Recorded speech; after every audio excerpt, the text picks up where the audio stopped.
I remembered, you see? 2 more minutes and bravo, yeah. 2 more minutes and we will start, okay? Guys, today we have a guest speaker, Cedric. He agreed to come from South Africa. He will join us later, a bit later, so after the song, and he will speak a bit about himself, how his parents got to South Africa, because we are reading a story about Jewish immigration to South Africa, so he will give us a personal experience. So.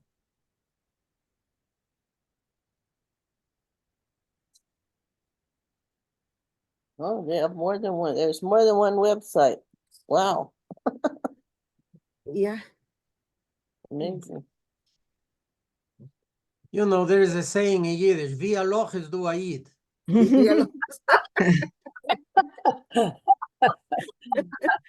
Gemeint, via loch is du a bagel.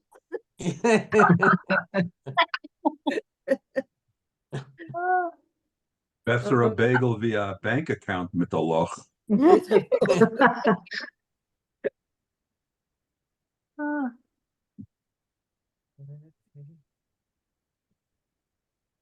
Janet, I cannot see you.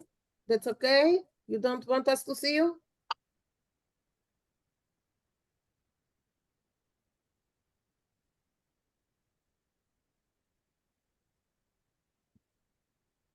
Cookie was his name.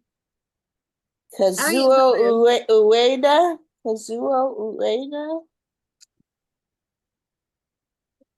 Oh, there's a page about it. Guys, let's How start. do you save?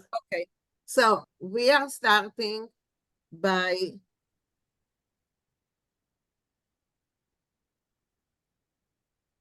oh, I'm sorry. I just couldn't see you, Henrietta. I see you. Well, Henrietta, a week ago, Henrietta turned 101. Sorry for not doing it last week. I'm a bit slow on the intake of something. So, Henrietta, that's for you. Marie, please.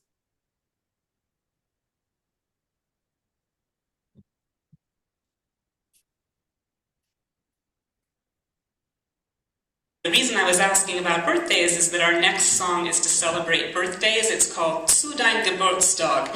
And it says, in honor of your birthday, everyone's gathered here together, all your friends, and we want to wish you a very wonderful birthday. Hurra, hurra, wir wünschen dir gesund und Glück. We wish you health and good fortune. I don't know what's happening, sorry. It jumped probably. Yeah. Oh, shoot. Shoot. Okay. Oh, we can hear it. Can hear it. There.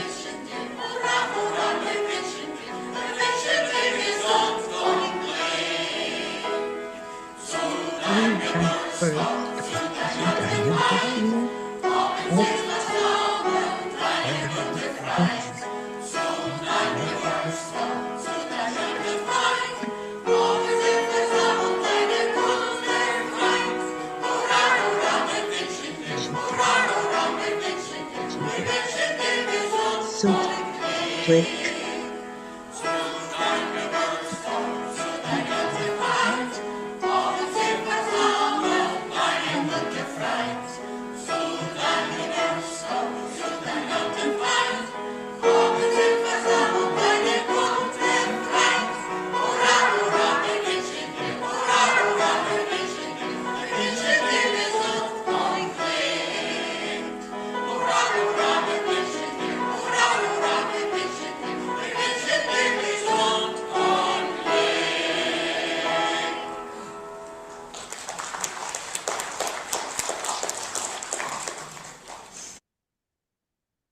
Ich will sagen, a schönen Dank. And Janice Rubin here in Houston, who we know is a well-known singer and cantor, led my guests, including these two up here, in singing gewünscht zu mir. Es ist gewesen sehr fehlach. Henrietta, bis ins 20 ist zu wenig. Also, bis a sach mehr, wenn ich den 20. Ja. Bis Gewiss. 190. Okay. Barbara, your turn. Kleine. Ich hab nicht verstanden ein Wort. Efter ein Wort du und du. Von was verstehen? Na, mod gekannt verstanden. Mod gekannt verstanden alles. Barbara, your So turn. I just wanted to say to all of us, to extol Henrietta. She is a light for us all, a beacon. And I want to tell you personally that she drives me. And she has since 1992 when I first met her. And it was she who said, Barbara, we need a newsletter for our Yiddish Vinkl, and you're going to write it. She did that. And we joined the International Association of Yiddish Clubs. And we became active in that. You know, this is in addition to Henrietta's other community activities. She's been a leader in the Houston community. And what can I tell you? She's gone to the IAYC conventions.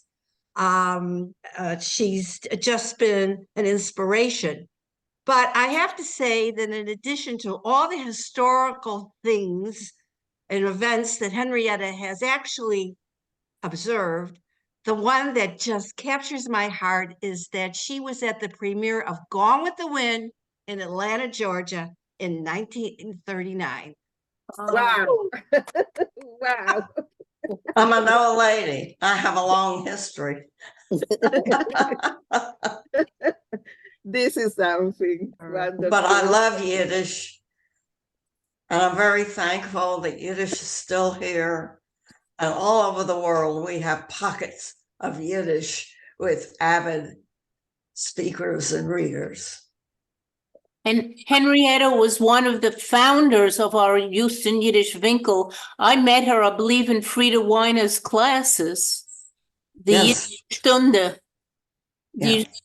Right, and we became friendly, and we worked together setting up the Yiddish Vinkl and as a club. And then we went on to classes, and Henrietta was always there and always a beacon of light. Oh, that's so lovely. Oh. That's wonderful. Long may you wave. Okay. Barbara, will you continue for your next? Okay, I do have another announcement, and this is with regard to a program that is a collaboration of YIVO and the IAYC. It will occur on Sunday, February 11th at noontime to 1:30 p.m. That's Eastern time, and then our time. I'll put it in the chat, the registration link. Dr. Rafael Vinkl, our Rafael Vinkl is going to lead a program, Die Beschutfestige Lehnung, the community read. And he is going to lead us in reading Wenn ich bin Rothschild, which is Shalom Aleichem's story, If I Were Rothschild. And of course, this is the inspiration for If I Were a Rich Man in Fiddler on the Roof. We are sending out in advance by links. You'll be able to, once you register, you'll be eligible to get the links for the story in original Yiddish, in transliterated Yiddish, and in English. And there's a glossary that will accompany it also. So people can prepare in advance. It will be wonderful to hear Rafael read in Yiddish. He will, of course, pause along the way and give us his teaching of linguistic and cultural aspects of the story. And there will be a discussion afterwards. And there's a connection to Troin Katz Blacher Handler. We are honoring her memory with this program also because when she was active in the IAYC, she sent out materials to member clubs to help teach and to help the clubs perform Yiddish literature, plays, etc. So this is a really a marvelous program. And I would like to announce also that Rafael will be the recipient of the IYC Lifetime Achievement Award at this event. So, bravo. Well deserved. Well Bravo, deserved. yeah. He's Barbara, not, I Roy registered. couldn't come today, but he said he will be next week, so. Okay, good. Barbara? Yeah. Okay. Barbara, I registered, but I did not get anything. Is it gonna come Okay. out? Good. I'm glad you're telling me because I'm going to push them to start, sending Okay, out I those didn't know if I links. missed it, which I, always do Right. somehow. Thanks. Thanks, But it Brenda. I hasn't appreciate come out yet. Is that it. correct? It has not been sent out yet. Okay, thank Barbara- God. It wasn't Barbara, me. is Yivo, I get emails from Yivo all the time, but I don't remember getting an email. Are they going to send out emails announcing it for you to register? They did already. Well, okay, but I don't know. I know that's posted on their website. I certainly know that. I don't recall getting a specific email for that event yet. Okay, I so did. It's on the I got website. it. I'm sorry I joined late. Can you tell me the name of the program? Okay, it's going to be a community read, and it's through YIVO on February 11th, Sunday, February 11th, and Eastern Time, noon to 1:30 p.m. And I'll Okay. put the registration link I must in have the chat, but you're going to be getting more announcements, believe me. I will see to it. Barbara, I just looked at my calendar and I have down Zoom, Yiddish, Right. 1:30, so I must Yeah. have registered. Okay, well, 1:30 it might be something else, but this is at noon to 1:30. I have down noon to 1:30. Excellent. All right. Yes. Very fine. Let me find my chat here and I will put in a link and let's see if Okay. I can do this. How do you Okay. save the things Okay, in the if you chat? don't get it by next week, we will ask Barbara again, okay? I'll send it out. Mhm. I'll How do you send it. save Yeah, and Beverly will get it. Beverly is our hub, Okay, and she Beverly will will send it out. out to all of us. So it'll Yes. be in the newsletter Okay. How do Yes. you Beverly- save things in that are in the Beverly's chat? corner. In Beverly's corner in the newsletter. Yes, well, usually, yeah. Right. How But do you I will, save, Separately, also, individually. how do you That's a save good things idea. from the chat? You Pardon me? can't, you have to take a copy. Okay, so I do a it's not- screenshot. I thought it was. Maybe Mariv could help us on that. It's not an easy thing, right, Mariv? Yeah, No, you you just can you save the just whole click- chat. as well, and you can just click on the link and it'll open in your browser, and then you have it ready. You can. Right, Well, there's an awesome. easy way to save it from your browser, but it takes me a minute to It's explain. it's actually even easier if you want to just save the chat. You go Mhm. open the chat box, the chat castle, and you go down to there's three little dots on the right-hand side, and it says save chat, and it'll save it as a document probably on your desktop. No, it Wonderful. goes into your documents folder in a folder called Zoom. Oh, thanks. Yeah. thank you. But- Okay. So, if I'm able to, if they give us the chat, when they send us the recording, I put it on the bottom of the email that I send out. So, Barbara, the way the link you put it into the chat is not going to work. I will Oh. put it directly. Oh, thank you. I'll Okay. fix it. Very much. I just tried it. It doesn't work. I know. No, Hold I'm on. sorry. I will fix it. Hold on. Steve, Okay. what you I told appreciate them. all the help. I just tried that. You don't get the saving. No, it's not working. Hold on a minute. I'll figure it out. Okay, but in the meanwhile, let's go to the song. Okay, we will find a way, and Barbara said that Ivo and the organization will send it to us Right. again, so we will get it, okay? Yes. Yes, Okay, thank you. let's- Thank you, everybody. Okay, so let's go to the song because we have quite a long program today. So let's start.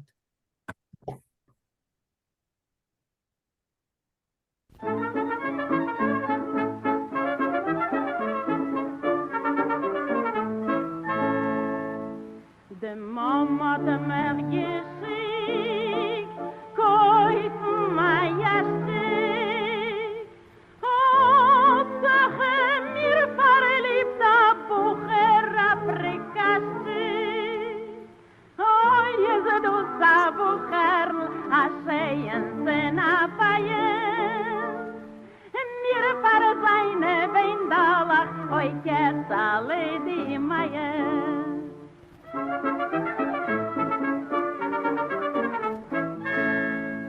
De Mama te mer gesig, koile naie. Oh, it works. Get unmuted. Oh, Sachen mir fare lieb dem Scheuche zazien. Oh, jeze du sa Scheuche du en a Seite I can unmute, and now my host is gonna make. Schenk mir raza And now, oi I guess I'm. taire zisere tote.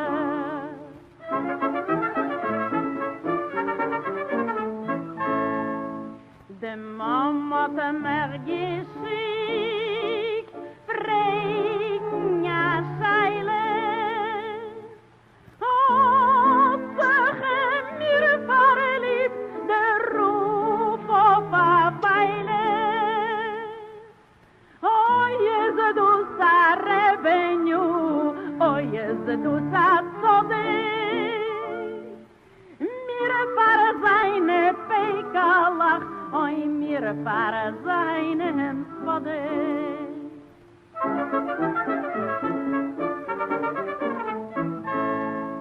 Nor as de Mama te mer gesig, en marka rein och koilen.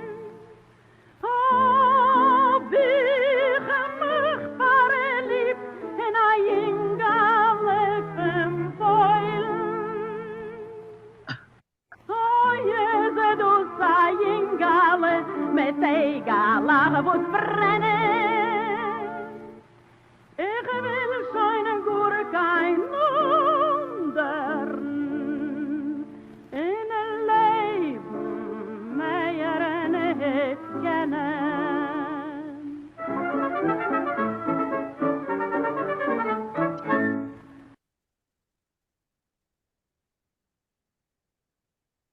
Okay, so let's start with the English. Bonnie, will you read the English, please? Sure. We recently heard Theodore Vinkl sing Die Mama is gegangen in Mark rein. My mother went to the market. Isa Kramer had already recorded another version in the 1930s. Die Mama hat mich geschickt. My mother sent me. It's told from the girl's point of view. Various boys fall in love with her. She considers their good points and falls in love with a boy from Poland. Okay. You think you will be able to read the English? I'll give the English? I'll give it a try. Okay. Die Mama hat mir geschickt, kaufen I actually tried this first. This is a hard one. Yashtik. Is it just, yeah, I just want to make, it's Yashtik. Okay.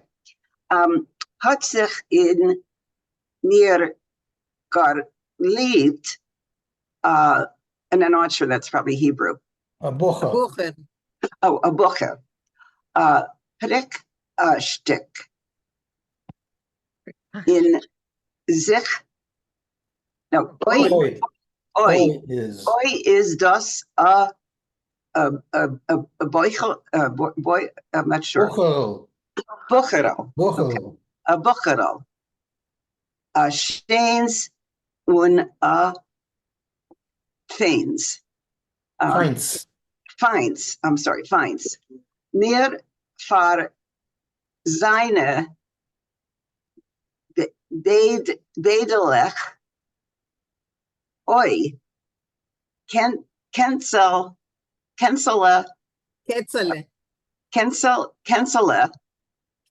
the mines. Ketzele do mines. Oh, cancele do mines.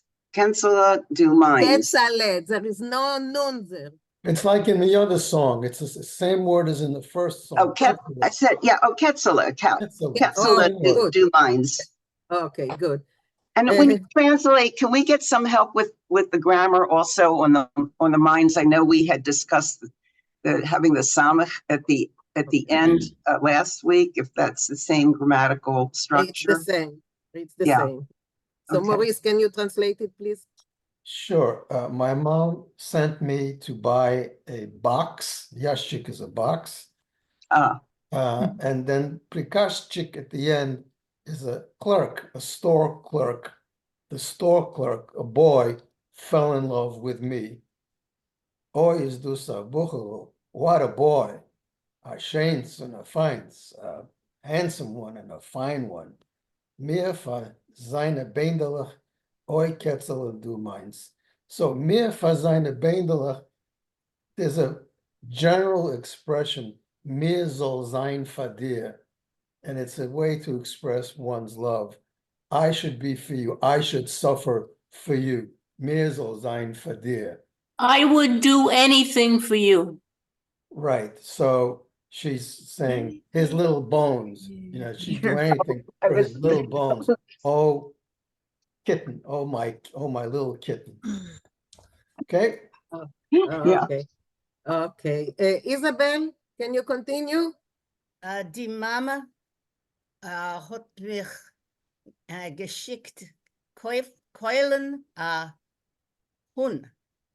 My mama sent me to buy a hen. No, Keulen is to slaughter. To what is it? To slaughter, to have to slaughter. slaughtered at the butcher. Keulen a Hund. Kosher ritual slaughter. Okay. Hat sich in mir verliebt. Wait a minute. Verliebt. Verliebt. Yeah. Verliebt them. Okay.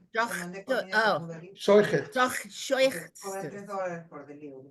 Azun. Somebody's talking over there. I don't know. I muted.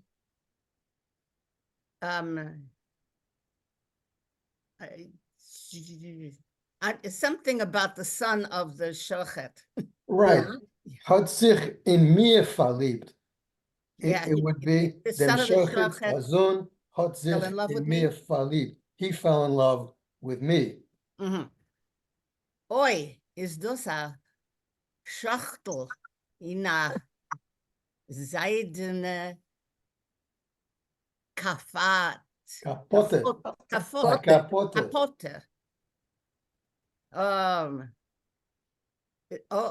this a little Schachtel? Right. Oh, what a little shochet he is. Yeah. In a silken kaftan? Kaftan, right. It's the long black garb that the ultra-Orthodox used to wear, the long black capote. Right. Capote.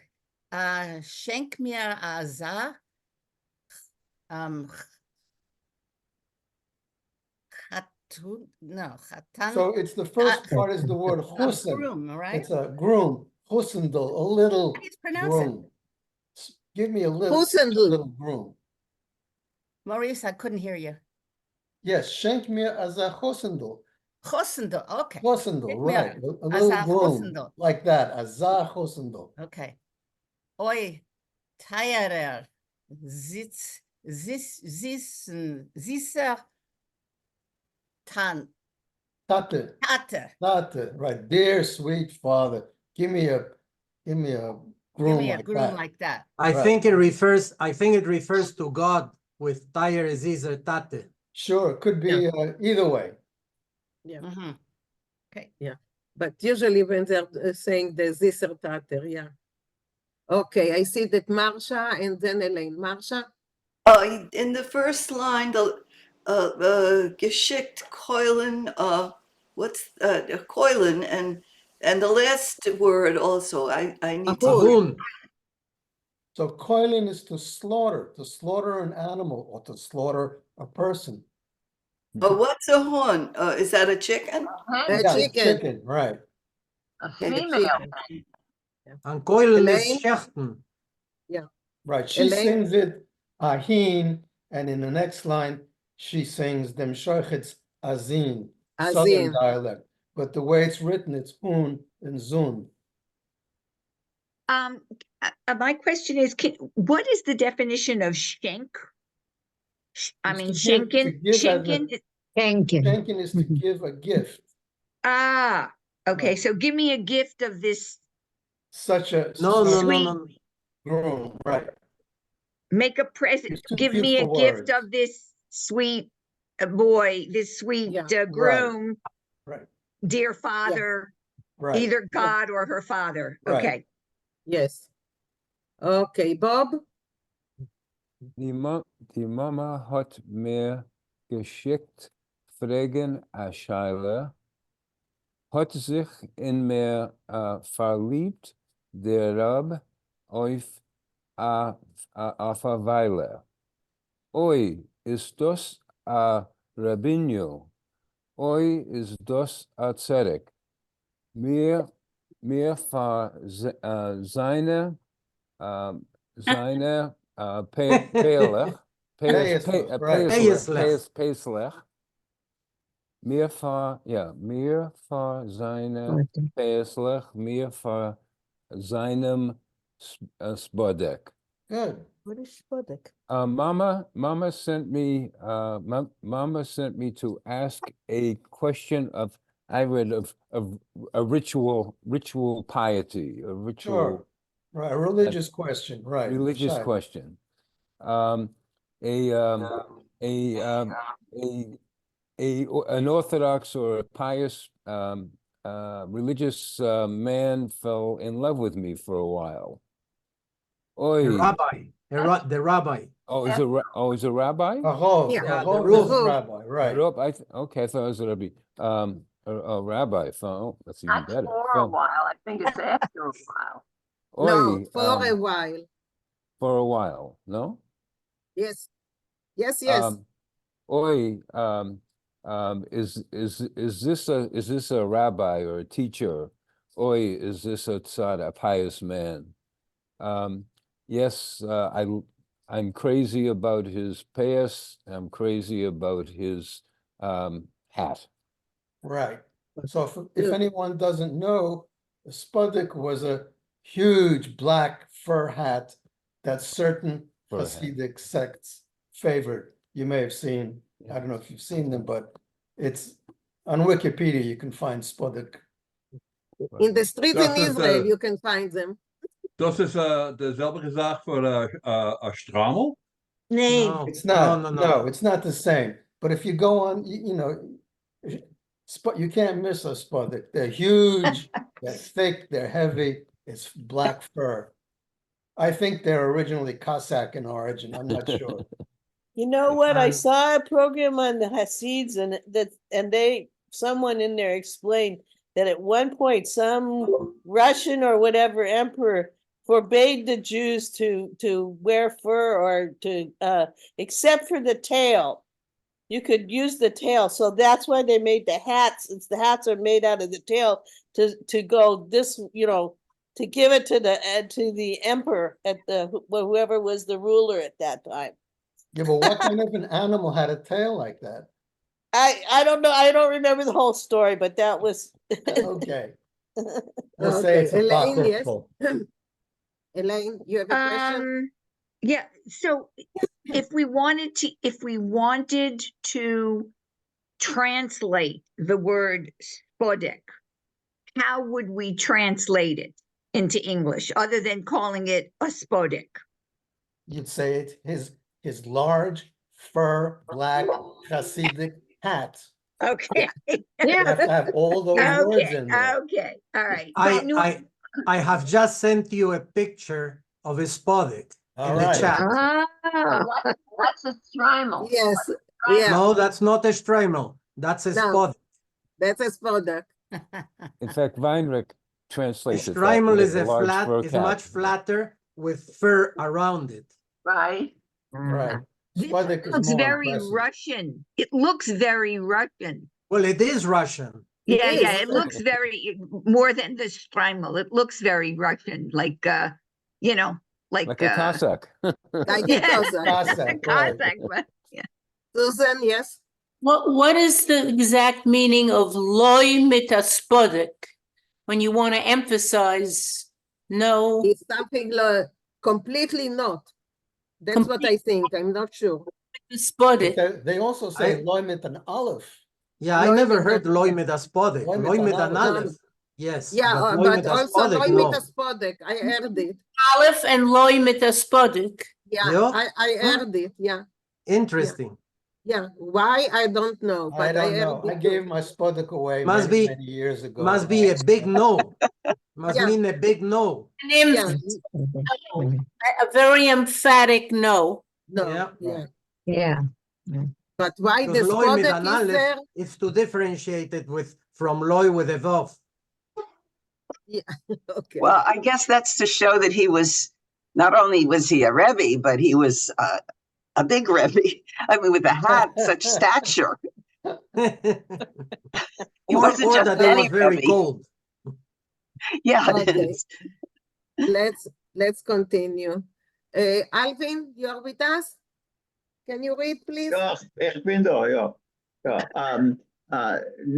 nur als Mama hat mich geschickt in Markereien nach Köln, hatte ich mich verliebt in eine Jüngere von Polen. Oi, ist das ein Jüngere mit Egeln was brennen. Ich will schon gar kein anderen in Leben mehr nicht kennen. Good. So now as if only as the mother. No, the no is but. In other words, she's seen all I these see. other guys, but when mom sent me, Since mom sent me in the market into the market for the purpose of slaughtering. no, this is Koilen Get coals. Cole, Oh, like the first oh. song, like the song we listened to last week. This is like the first song. No, Koilen, she sent her to get coal. Oh, coal. Coal. That's what I thought it was. No. I fell in love with a young man from Poland. This is a young man with eyes that burn. Ich will schon gar kein anderen. I will soon. There'll soon be no other in my life that I'll be able to. I don't know how to say that. I'll be able to. The point is that there'll be no one in my life that I Right. want to know as well. That's it. Good. Zayagid. Zayagid. Okay, thank you. So I think we should. I listen wanted to to it once mention. again. Yeah. Can I say something? Of course, always. Yes.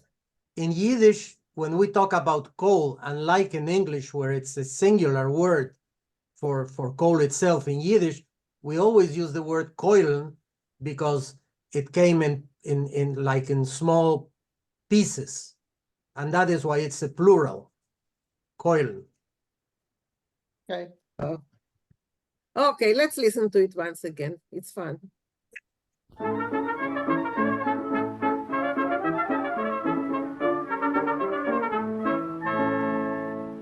De mama de mer geschick, koit majestic. Hauptsache mir verliebt a Bucher aprikastic. Oh, jeze du sa Bucher, a scheien sen a feien. Mir far seine Weindalach, oi kes alle die Meien.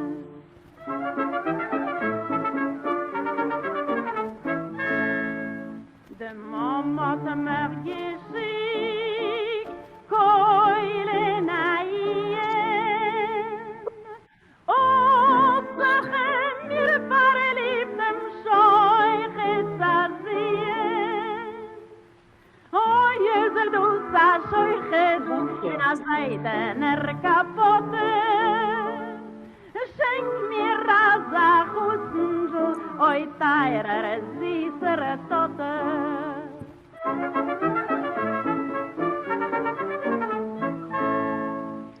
Mama mergi sik Fregen ja seilen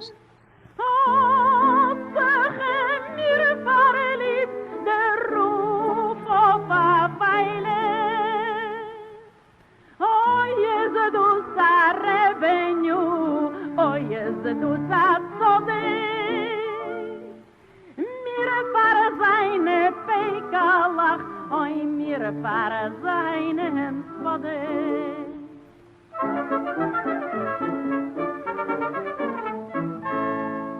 Nor as de mama te mergisik, para karai noch koilen. Oh, bich mich para lieb, en a ingale fem foilen. Oh, yes, du saying gale, met egala would brennen. Ich will scheinen gure kein wundern.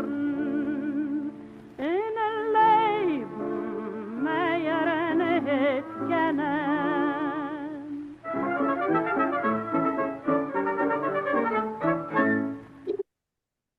Okay, Elaine, and we are stopping here. Elaine, Okay, yes. I have a question about all the words like Yingala and Bocherl and revenue. Is there any translation for them in English? I mean, we all know what they connote, but is there really any, how do we translate? You know, what's the difference between translating a revenue and rebbe? Or Yingle and Yingala, Yeah, so, you know. Yeah, so that ending, you know, Yingala, Maidala, those are the diminutives meant as endearments.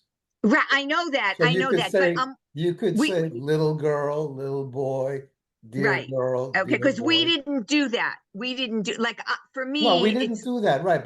But that's how you would do it. That if you would wanted, be, right. I mean, would you, Sure. would it And the would same it be thing like, same thing with revenue. It's a term of endearment. You could right, say, I know that, that's our why I'm saying, dear but we didn't- rabbi. Yeah. Yeah, okay, all right, or, you know, I was thinking like my sweet little, Right. you know, my Any sweet of those little whatever, okay, all terms right, of I just, endearment, right, sure. okay. Okay, Thank you. guys. Thank you. Okay, so before moving to the story, I asked Cedric Yankevir from South Africa to tell us a little bit about his family story, how they got to South Africa, and also a little bit about the author of the story that we are going to read. Since we are moving to South Africa this week to talk and to read about immigration to South Africa. So, Yankev, thank you very much for joining us. And if you will. Okay. And he asked if he can speak in Yiddish, but since, you know, we are a mixed group, I said it will better be in English. So. Okay. So good evening. Well, it's evening in South Africa, so good evening and good morning to you in the States. Instead of speaking about my family, I thought I'd give you a little bit of a thumbnail sketch of South African history and South African Jewish history to give you a little bit of a background to the story that you're going to read. So, in 1652, the Dutch East India Company landed in the Cape, and they established a halfway station for their ships on their way to to Southeast Asia, to what is today Indonesia, Sumatra, Java, Timor, where they had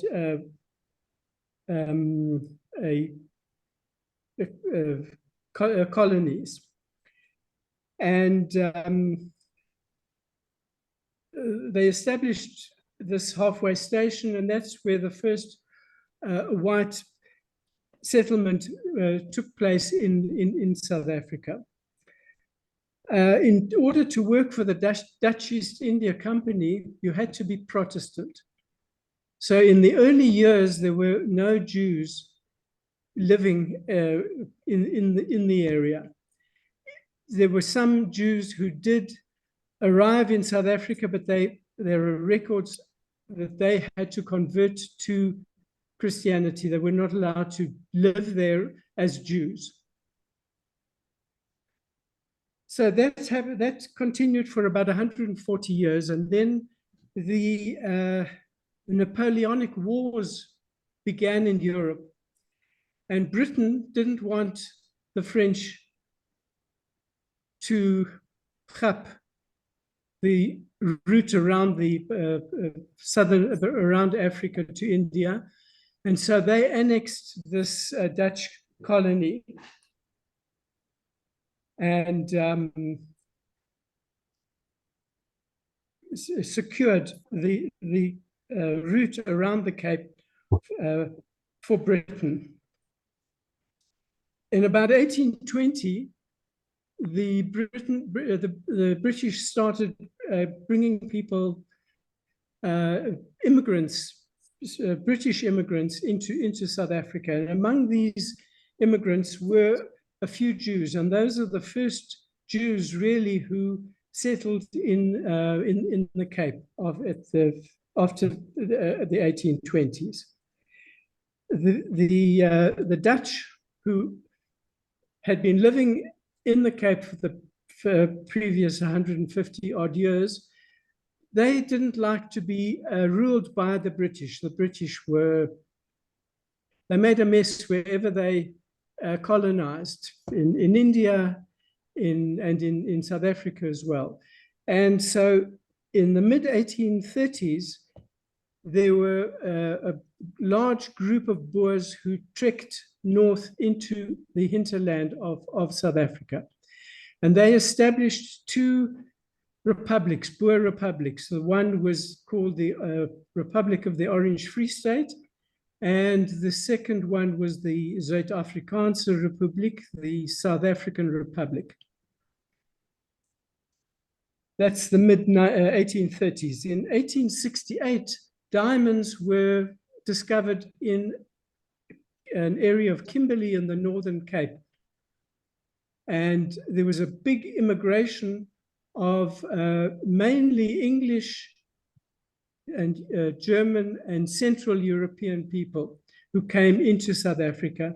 And among them were also a few Jews. In 1886, gold was discovered on the Witwatersrand in the Johannesburg area. And that's when Johannesburg was established in 1886. The gold reef stretched for 60 miles east of Johannesburg and west of Johannesburg. And as part of the great immigration of the late 19th century, there were Eastern European Jews, as in the way that they immigrated to the United States. They also immigrated in much smaller numbers, of course.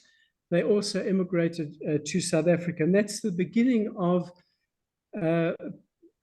viable Jewish communities in South Africa, and mainly Yiddish-speaking Jews.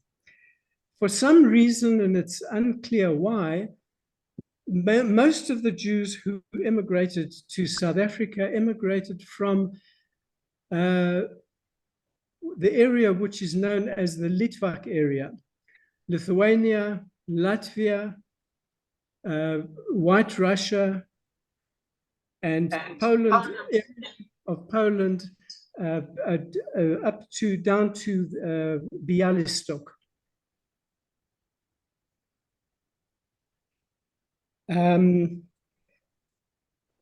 There was a man by the name of Nehemiah Dov Hoffman who immigrated in about the the early 1890s to South Africa, and he was the first person to bring a Yiddish lead press to South Africa.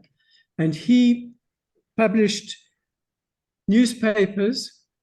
Usually they lasted for a couple of months and then closed down. Then he'd start another one. And eventually there was a Yiddish newspaper called Der Afrikaner, which was published in Johannesburg. And that newspaper somehow or another managed to muddle its way through. And it existed for a period of about 30 years. The editor of this paper was a man by the name of Shimon Fogelman. And in about 1910, Hyman Polsky, who was the author of the story that you're going to be reading this evening, he began to work at the newspaper. And he was a writer. He wrote short stories. He also translated novels into Yiddish, and these novels were serialized in the newspaper, the Der Afrikaner. I did some research into the Afrikaner some years ago, and I looked at the issues from 1917 and 1918, about 18 months of the newspaper, and I was amazed to find about 7 or 8 in that short period of time, 7 or 8 serialized novels that had been translated by Hyman Polsky, and they appeared in the newspaper.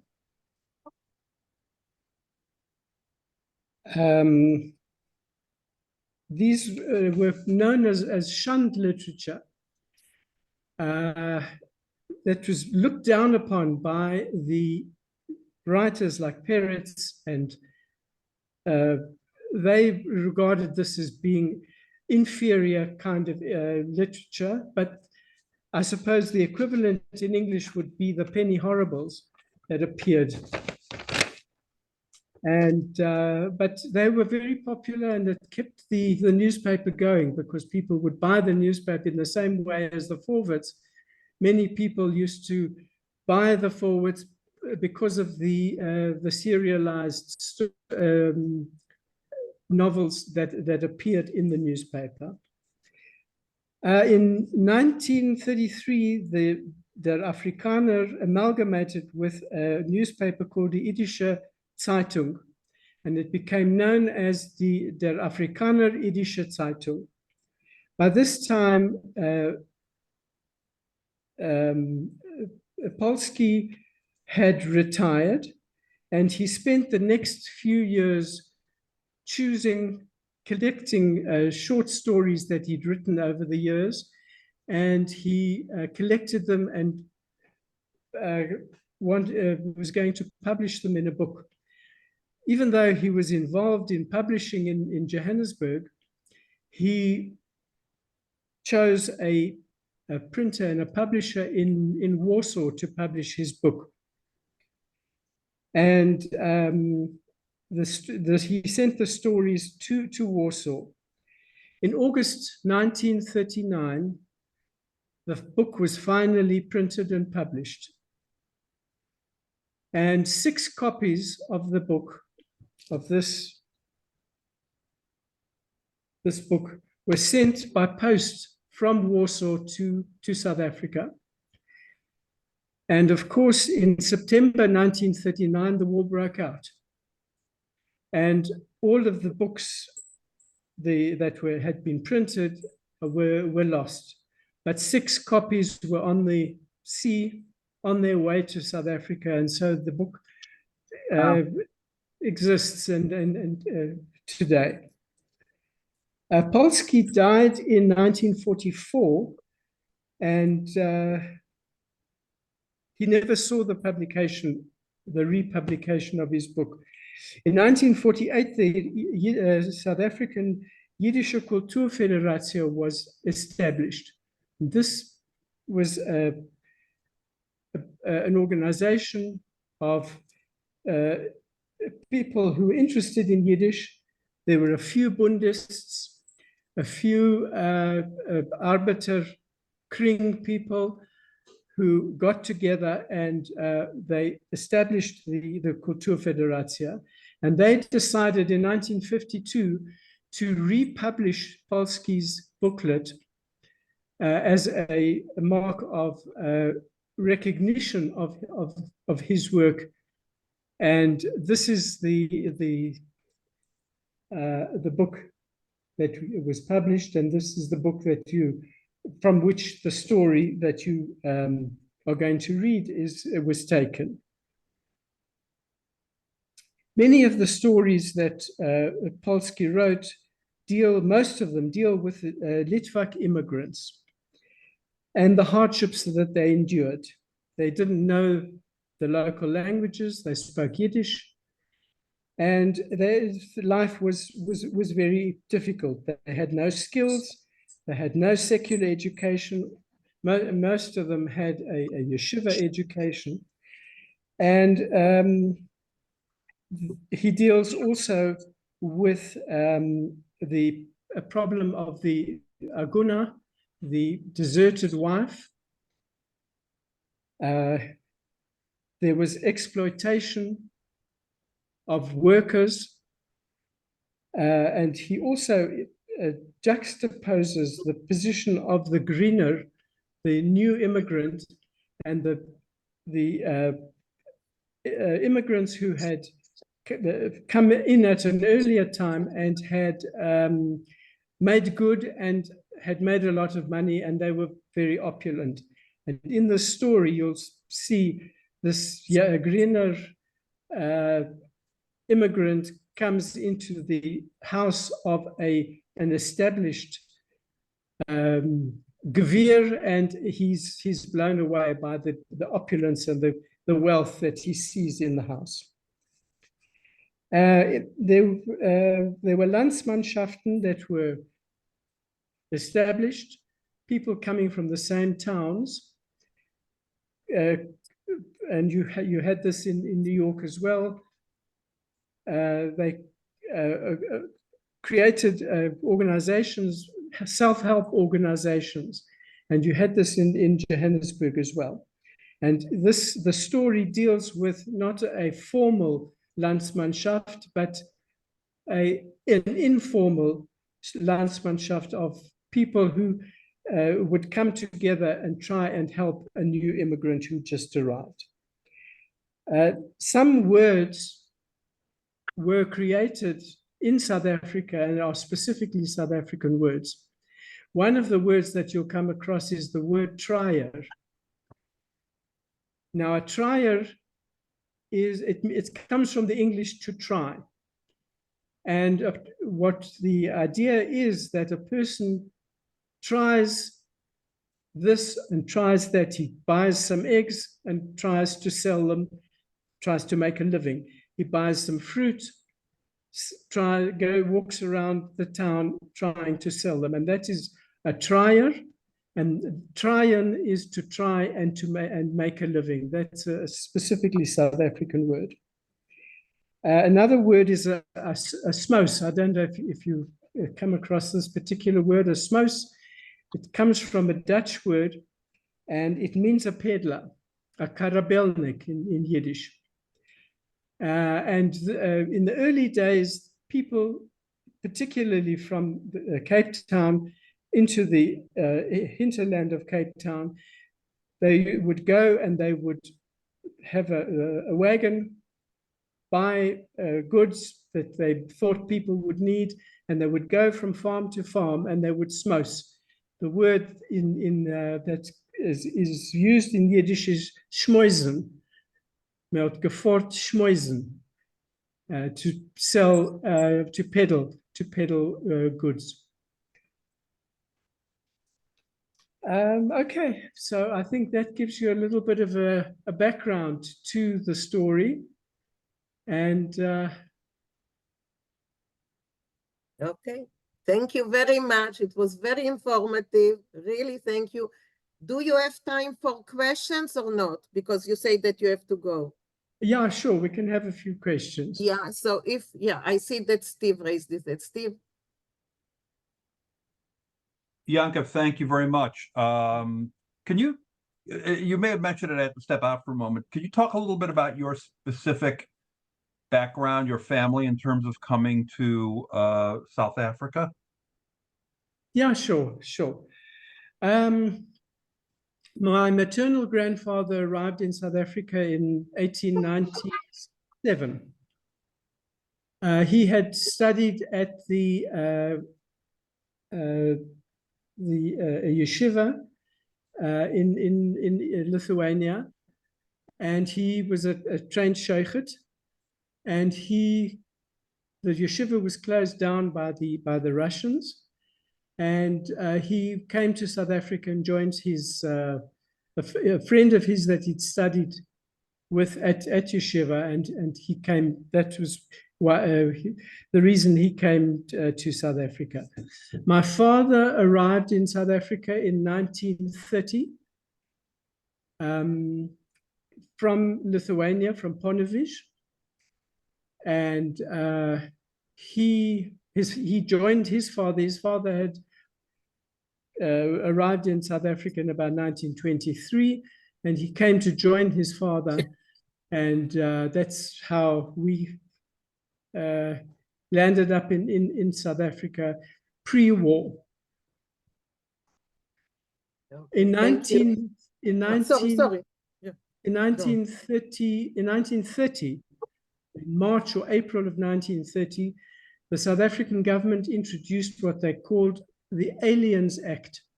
And this stopped Jewish immigration from Eastern Europe into South Africa. And from then onwards, it became very difficult for Jews to immigrate to South Africa because there was a very strict quota system in place, and it was difficult it wasn't a free entry into the country as it had been up to that time. Year was that act? 1930. Thank you. Any other questions? I don't Louisa? have questions, Louisa? but I can add to that. Okay. So Janet, and then Adam. That was Janet, wonderful, Vinkl. That was wonderful. Believe it or not, I used to speak like you. I was born in Johannesburg. Okay. And the reason I was born in Johannesburg is because my parents escaped from Germany. And they had a cousin in South Africa who said, come. So fortunately, they were able to leave and go to South Think Okay. so that's kind of the background of my situation. My father, I think this is amazing. He ended up being in the South African army, a German Jew. It didn't happen didn't happen immediately. He had to pass a lot of questions and investigations and this and that. But he loved South Africa and he loved Cape Town. Mm-hmm. Why did they come to the States? Well, my grandfather, who was a Lithuanian Jew, he was in Germany also, thinking, oh, nothing's going to happen. He was very well employed. He was a merchant. So, but then he saw the writing on the wall, and he had a cousin in London, Golders Green. We have a Londoner. We have a British person with us. Yes, we have Hilda, but I don't see her. She stepped away. So my grandfather. Here is Hilda. Yes, if you want to say something, Hilda is here. Yeah. Hilda. So my My grandfather and grandmother moved to London in a place called Golders Green. I remember To the Vale, Golders Green. We tried to look at it, couldn't find it anymore. But so, of course, my grandfather wanted to meet his granddaughter. So that's why they went to London or to England. And my father was very unhappy there because the weather and everything else reminded him of Germany. All the destruction, the weather, the misery. So we had an uncle in Fort Worth, Texas. And he said, come, we'll help you.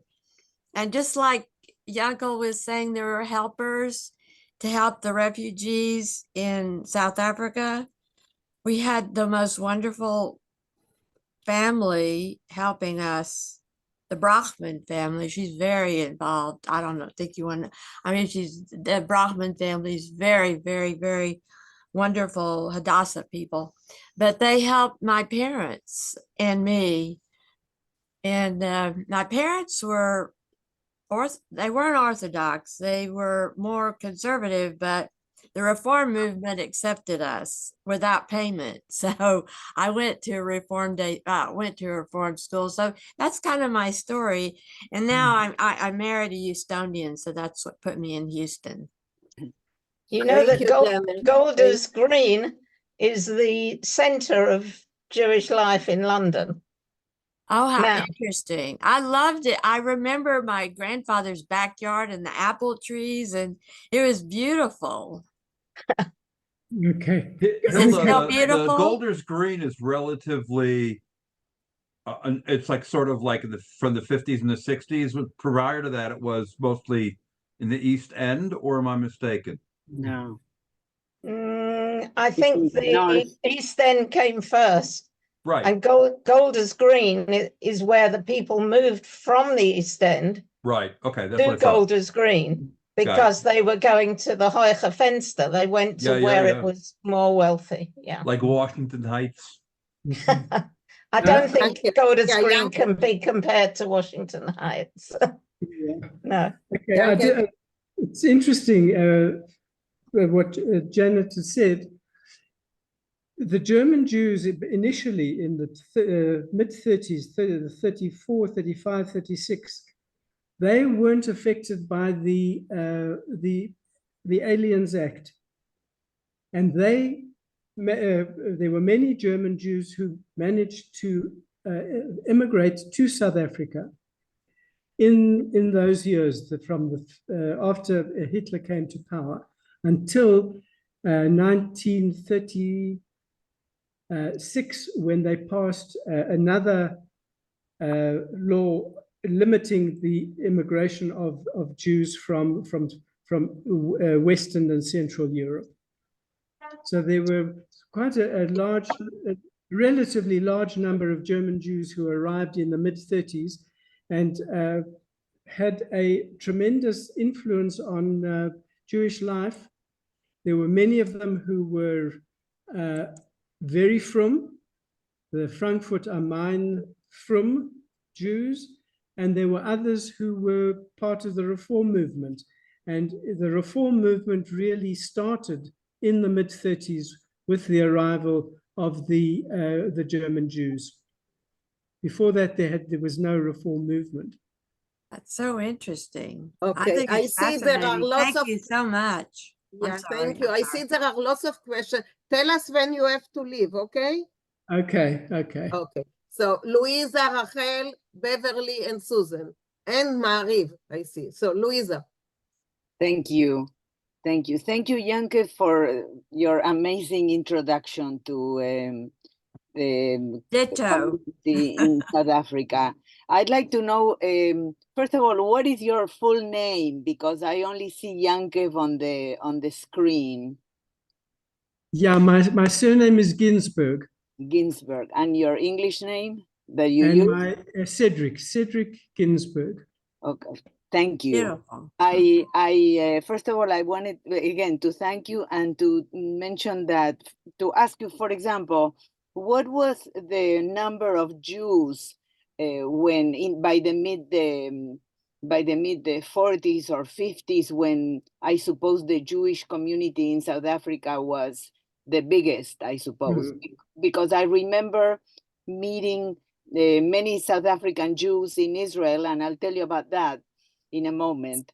But I wanted to know, what was the general Jewish population in South Africa, say, before they started going to Israel or going away? Right. So at the height of South African, the Jewish population was 120,000. I see. Thank you. And yeah. And I wanted to mention names that you may know. For example, people who ended up going to Israel who were very Zionist and who went to live in Israel. And some of them were professors at the Hebrew University, very well known. For example, Michael Wade, I don't know if you remember his name. No. Stephen Ashheim. Yes, Stephen Ashheim, I know. Who's still teaching history or maybe now retired. And Stephen Uran from, no. Yeah. So there were many who actually went to Israel right after the 6-day war, or some probably before then, but they became a very important group, I think, of. Yeah. Okay. Thank you, Louisa. Rachel? You're muted, Rachel.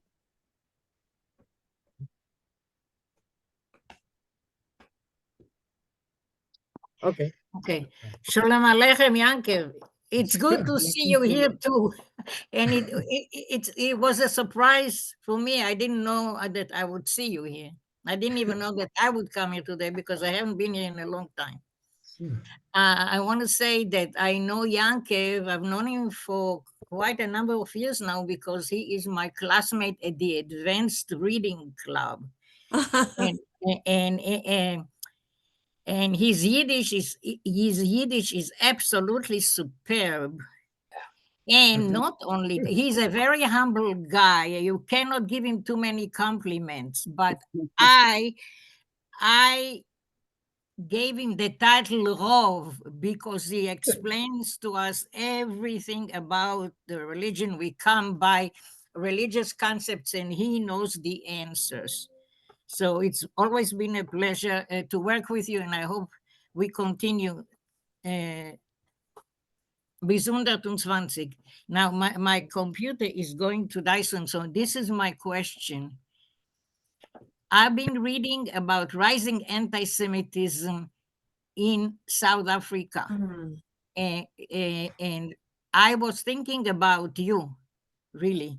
And I was going to ask you tomorrow at our meeting how the situation really is on a day-to-day basis.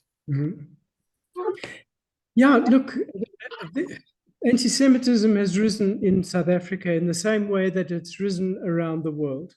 Okay. Particularly after the 7th of October.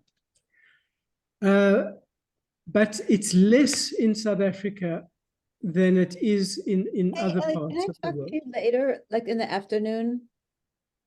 Sorry, guys, if you're speaking on the phone or something, mute yourself. Something. Okay. It's less in, particularly in Johannesburg. Our Jewish public buildings are protected by an organization called the CSO, Community Security Organization. Okay. So every shul will have a guard outside the shul to make sure that nobody who shouldn't be entering the shul does so. And there's very much more anti-Semitism in Cape Town. There's a very big Muslim community in Cape Town, and they are people who are very right-wing and very much in support of Hamas and the Palestinian issue. And when I was in Cape Town about 2 weeks ago, and I went with my son to take my grandchildren to school, outside the nursery school where my younger grandchild goes, there was a man with a gun. Outside Oh my God.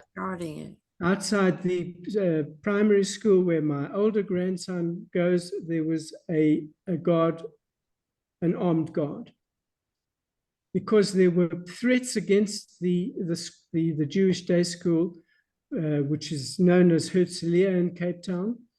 And there were people who were calling for the closure and the destruction of the school. So that in order not to take any chances, they posted, and in fact, I went to shul on Shabbos morning, to the garden shul in Cape Town. There was an armed guard outside the shul as well. I see. Okay. Susan? Thank you. Susan, you wanted to ask something? Oh, I wanted to tell a South African Houston story. Okay.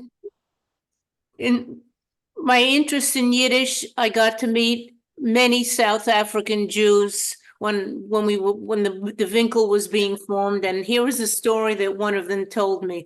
When they got to Houston, it was Friday night. They wanted to make Shabbos, and so they went to the bakery, our Three Brothers, which has been around for a long time, and to get bread for Friday night.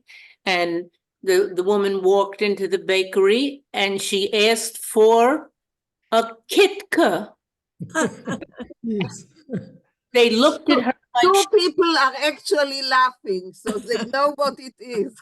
they didn't, and that's how I learned that a kitka was a challah. And before, and it's used. It's apparently it's maybe a Lithuanian word because it's used by non-Jews as well. And I looked it up in the dictionary, and yes, it's here in the dictionary, and it says kitka, braided egg-rich bread eaten on the Sabbath and on holidays, braided dough ornaments on a bun. So that's my South African Yiddish Houston story. Yeah. Okay, thank you, Susan. Beverly? You're muted, Beverly. So sorry. First of all, we have many South African families that came, and I can tell you that they have added a lot to our Jewish life here. And also, they're always asking me these Yiddish, these words like kitka and other words, and telling us that you had your own Yiddish language in South Africa. So thank you very much.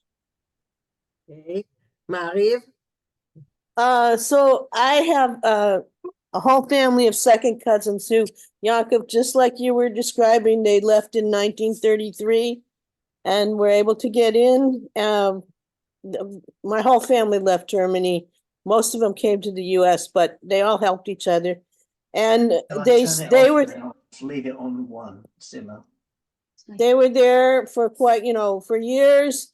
One of my cousins served in the army, but they said, this is why I'm asking the question, is they said it got so horrible when the whole thing happened with the struggle against apartheid. They said it was horrible for them, and they finally all left. They're in Australia, and one's in London, all over. They moved all over the place, but they said that was just, they couldn't, life got unbearable. Do you have stories about that or thoughts about that? Yeah, look, in 1948, the National Party came to power, and they introduced apartheid in the next years. And from 1948 until 1994, apartheid was the political system in South Africa, racial segregation, where whites were separated from blacks, and there's another group of people who are in South Africa known as coloureds, but they are people of mixed race who were regarded in a different way from blacks. And the society was highly compartmentalized. And I think for that reason, South African Jews have tended less to assimilate into, there's been less intermarriage because the groups of people, the English-speaking whites, the Afrikaans-speaking whites, the blacks, the coloreds, were all kept in separate groups and didn't mix that easily. I just want to double check because I've talked to other South Africans who knew my family, was the Kaminskis. Do you remember them? They've all gone now. I've heard the name Kaminsky, Yeah. yes. Didn't know them specifically, no. Thank Okay. you. Janet? Well, I just want to add to what Beverly said. The many South African Jews who came to Houston were doctors. All my doctors are from there. Yes, All of them. yes, many of my doctors are from South Africa, and they're wonderful, wonderful people, wonderful doctors. And then I do want to say I went to, my mother told me I spoke Hebrew because I went to a Hebrew kindergarten, a kindergarten where I learned Hebrew in Johannesburg. Mm-hmm. So thank you so much. It was wonderful hearing from you. Okay. Any more questions? Stay safe, Yankev. Okay. So, Yankev, it was a pleasure. It was you. very informative.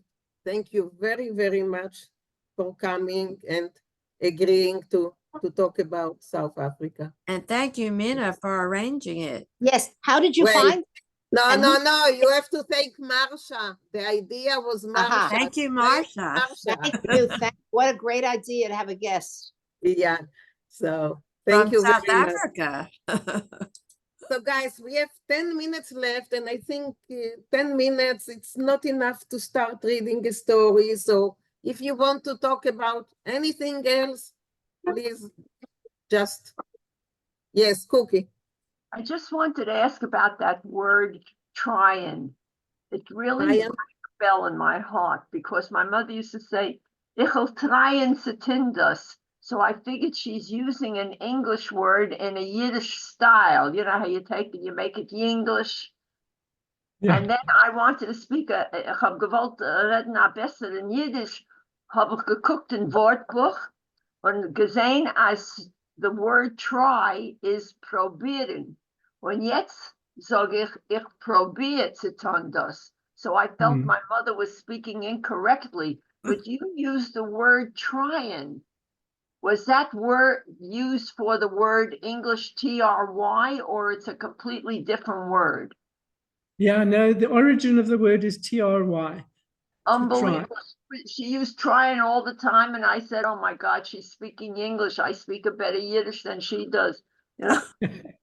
She might have had some South African connection. Unbelievable. Thank you so much. It gave me such a bang in my heart when I heard you say trying. I said, he's saying trying. I thought my mother was wrong all these years, no? Okay, Ma. Louisa? Yeah, what you, Cookie, was it the word probieren, did you say? To probieren is Okay, the that word. may come, that is in Polish it is used as well, so it's probably an example of different sources of the same. What is the meaning? To try, it means the same probier. thing, and it's also in some of the Latin Romance languages, and even in English when you say, I would maybe the word proof is related to Proof, yeah. So in Afrikaans, the word for to try is proberen. Right. Probeer.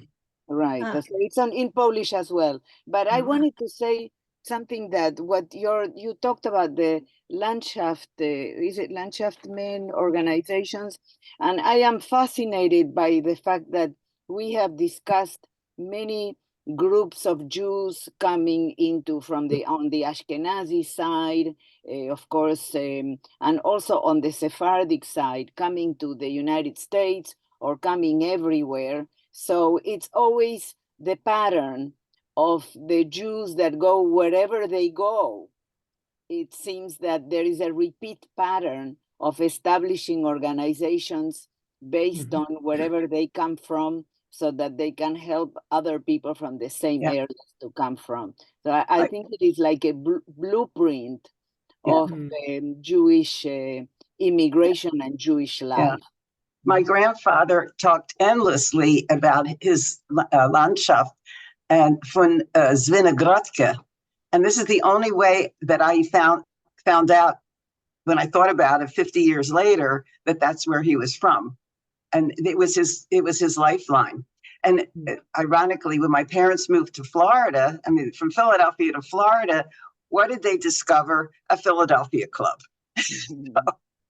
So they met with Philadelphians who they didn't even know, but it was a way of meeting people that you had something in common with. You went to the same restaurants, you shopped, you know, different customs. So it goes on and on. I believe that Alvin Edelstein still is in charge of the Landsmannschaft from his family. If he's still on, he can tell you. One of our participants. Oh, still does that. Is he off? I think that Alvin in Florida, it was not unusual to have a Philadelphia club or a New York club or a Boston club, because all the snowbirds came to Miami and they all had their own groups from way back. Yeah, we have a Brooklyn club, a Bronx club. Yeah.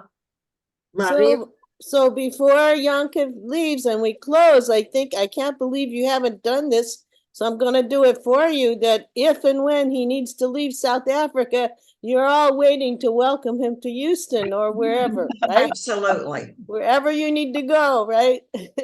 We have a wonderful group of people who immigrated here from South Africa. And I've made very good friends, just like from any other part of the world. Okay. I have a son in Brooklyn, New York. There we go. I have one foot in the States. Great.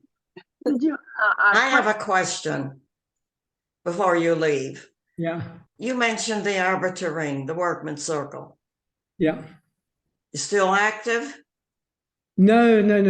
It's, you know, in the apartheid years, the South African government was particularly anti-communist or any people who were left in their leanings, and they were what was the Arbiter Club. They existed in Johannesburg, and it disappeared probably in the mid-60s. Because in the 30s and 40s, there was a fight that the communists wanted to take over the Arbiter Ring, which is a socialist organization. Yeah. And here in the United States, that's what happened. And I assume that happened worldwide. Yeah. Yeah. Well, they actually split, and I understood that they had two camps, because I used to go to the Arbiter Ring for Yiddish classes for close to 10 years. I haven't gone in the last few years. But they're still active, and it's now it's no longer the Workman's Circle. They're workers. It's the Workers' It's called the Circle. Workers' Circle now. Workers' Circle to Okay. honor the women. Include the women. Yeah, but and I still get emails from them all the time. They still they're very left wing and very always helping someone, and so their credo is still very much alive, which I think is wonderful. Well, your Social Security is a socialist program, which comes from the Workers' Circle. Interesting. My father was so religious, he wouldn't send me because let's get back from politics. Bundist, communist, socialist, you wouldn't, you couldn't go to the Workman's Circle. It's nicht gewein frum, and they were atheists, a lot of them. So I couldn't go. Yeah. They actually, when I was there, they actually had a Friday night service. And this was maybe after I had been going for 5 years, because new younger people came in and they wanted more tradition. More tradition, exactly, more tradition. So it was very interesting. So, and the leaders were not excited about it, but because there was enough of a groundswell, they gave into it. It was nice. They would always have Friday night when I went there, they were still having the children there. So we ate at different times, but they were there. And the children would do the blessing over the bread and that sort of thing, very ceremonial. But then in later years, they got into it. Yeah. We really got sidetracked. We really got sidetracked here. So no more arbitering. Rachel, Louisa. It was going to be about the arbitering. Just briefly, that's where I went to Shula, and I do not have any of the Hebrew when we're reading because of that, because I have no other Jewish background. Okay, Louisa, and we wrap it. So I take us back to linguistics. So try from English into Hebrew is próbirn, but if I look up try in Polish, it's próbować. So in Spanish, it's probar. So most likely it is part of the Latin component of Polish. Because in Spanish, we say probar all the time. And if I didn't have all this conversation, I would have thought that somebody just adapted a word from Spanish, for example. So it's the same thing. So basically, the Polish has a lot of words that are sourced in Latin. So this must be one of them. And from there, okay, guys, thank you very much. And thank you, Cedric, again. And next week, we will actually start reading the story, but we will have a background, so we will know what we are reading about. So I think it added a lot. It will add a lot to our understanding of what we are reading. So thank you. See you all next week. Thank you. I apologize for hijacking your No, It was terrific. It's terrific. Yeah, I loved Not it. at all, because from time to time we need more background into what we are reading and also into other Jewish communities around the world, because we don't know. We're taking a Yiddish trip around the world. Exactly. After South Africa, we are going to Australia. So if any one of you was born there. So with Yiddish, we don't have just one country. There's no army or navy. So we do have to go around the world. I think it's wonderful. We are going around the world. So no hijacking. It was really amazing. Thank you all, guys. And we will see you next week. Thank you. Thank you.